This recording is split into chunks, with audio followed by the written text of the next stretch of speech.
Welcome back to the Vandy 24/7 podcast. Alongside Joey Dwyer, I'm Billy Derrick. We're reporting live from Bridgestone Arena here in Nashville. Joey, just a year ago today, we were discussing the impending firing of Jerry Stackhouse, and we actually reacted to it. But now, a year later, we're previewing Vanderbilt's matchup with Texas tomorrow. They'll play approximately 2:30 here at Bridgestone. Vanderbilt staying in the Music City.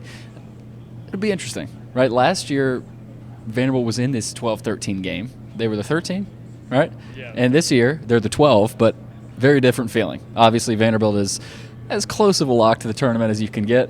I'll still say they're a lock. I think a lot of people would agree with that. But the talking point today was that they're not a lock. They're still in desperation mode. Tyler Nickel said, we're not a lock for the tournament yet. We're still playing desperate, and we need to win. You know, we still have that chip on our shoulder. Byington talked a lot about how they got to get back to playing well, right? You've talked a lot about that. You wrote about it. They got to find their swagger.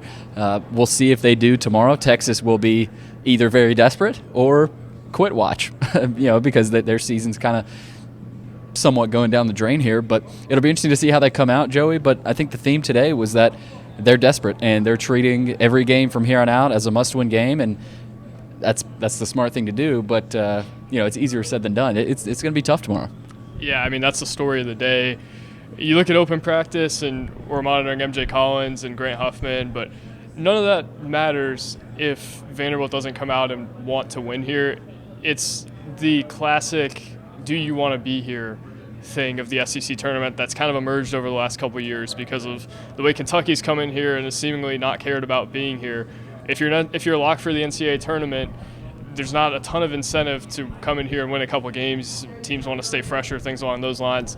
Vanderbilt does not want to, though. Mark Byington was pretty abundantly clear that this matters a lot to them, and Tyler Nickel basically followed his lead saying, man, we are nowhere near a lock, and I think we disagree with him, but that's kind of the mentality that Vanderbilt fans should be hoping that they have. Nickel even said last week they were a little bit complacent after they won the Missouri game. Everyone was saying they're in the tournament. Billy, it feels like the mindset has shifted a little bit. He said it was a bad taste in their mouth losing the last game at home, losing to Georgia, their last regular season game. I think this team is going to come out with a little bit of a different energy tomorrow than they did today. Practice was lively. It was actually their second practice of the day here. They obviously didn't show as much in front of us as they did earlier, but you just feel like they know the importance of maybe the seeding implications here. And bigger than that, they know that they can't lose 3 in a row and then expect to play their best basketball in the NCAA tournament. They've got to go in there with some sort of momentum. And this week presents them the opportunity to do that, Billy. Yeah, we got a chance to ask Coach Byington and Tyler Nickel, what is the last couple games been? How have they been without M.J. Collins and Grant Huffman? We saw Grant warming up today, a little bit of a limp, and they'll be on the report tomorrow. You would think one way or the other. It'll be interesting to see whether they're both probable, whether they'll be on it, but what are they listed as? And I think it'll be big to get at least one of them back. If you get both back, that'll be even better. I think it's a little bit more important if you get MJ Collins back. I made it a point to ask Coach Byington what will it mean basically to get MJ back, and he kind of referenced everybody and said that their strength in numbers. But I think it's big to get MJ back. I think they will have him back tomorrow. MJ Collins or Grant Huffman, we'll see, but they need them. They need those guys back.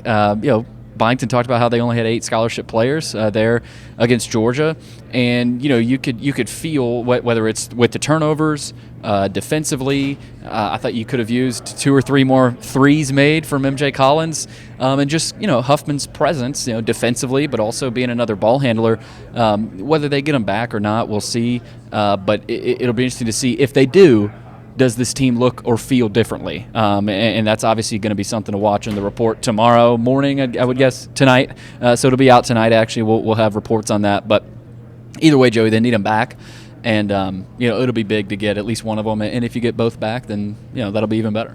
Yeah, I think your impression of their statuses is probably spot on. I think I feel better about Collins at this point than Huffman. Obviously, different situations, similar types of injuries, you feel like, but Byington just walked by us and you felt like when he talked that he didn't quite know. I think the impression I have is that Collins is in better shape than Huffman at this point. I think it matters to have both of them in a unique way, though. I asked Byington, you had 14 turnovers against Georgia, 14 against Arkansas. Don't have your best guy in terms of stabilitating the offense in Grant Huffman. I think not having him mattered more than people thought. I don't think it's an excuse for them to drop 2 in a row, but I think that mattered, and I think you want MJ Collins' defensive presence. You want everything that he's going to provide for you in terms of energy. You saw him run around the practice floor today and had a ton of energy. And before we get out of here, Jason Edwards, that guy cares more about every little practice than just about anybody. We could tell that today. But I think those guys being back would be a big thing for them. But I also think that maybe you're looking at it and saying, well, you feel good about Collins and Grant Huffman. Oh, we'll see. The injury report will tell us more tonight. But that's where I feel about that. I think the big thing we learned today, though, and they were going to say this regardless, but it felt like they said it with some conviction. They care about these games. They feel like these games matter. And I think that's a good starting point heading into a week like this where if you come in here sleepwalking, you're going to get blown out in the first game. And the opponent is Texas, of course. Last time out, Vanderbilt ended up getting a win there at home on a Saturday, as they typically did this year. But Trey Johnson last game was, 0 for 11? No, he was like 5 for 18. 0 for 11 at one point. Yeah, right. In that game. So 0 for 10 at one point. So you look at it, he's going to be ready to go, right? But they've also got Caden Shedrick, who can make shots, Jordan Pope, who can make shots as well. And so it's not going to be easy, but for Vanderbilt, I think they match up well with them. I've told you I think Vanderbilt's better than Texas, but this is tournament style. You never know. You could have 4 or 5 threes from Pope, and Shedrick gets loose down low. And you also have Trey Johnson.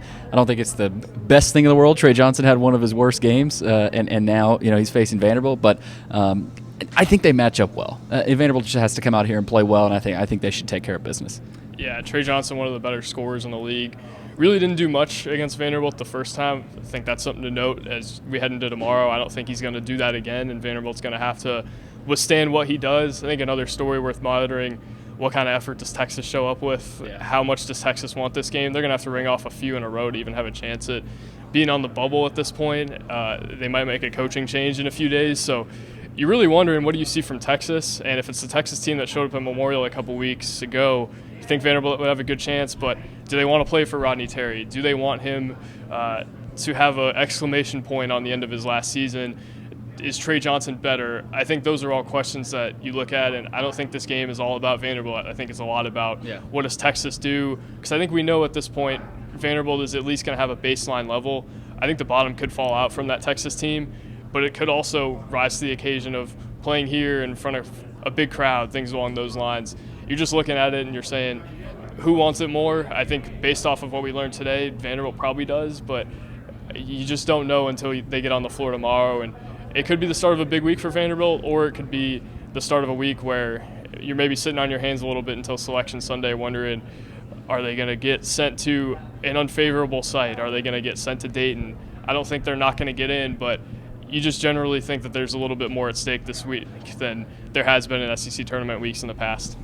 Vanderbilt, Texas tomorrow, 2:30 approximately, probably closer to 3 o'clock if we're being real, if there's more reviews than we won in the first game. But it all gets going tomorrow here in Nashville. That's Joey Dwyer. I'm Billy Derrick. Thanks for watching another episode of the Vandy 24/7 podcast.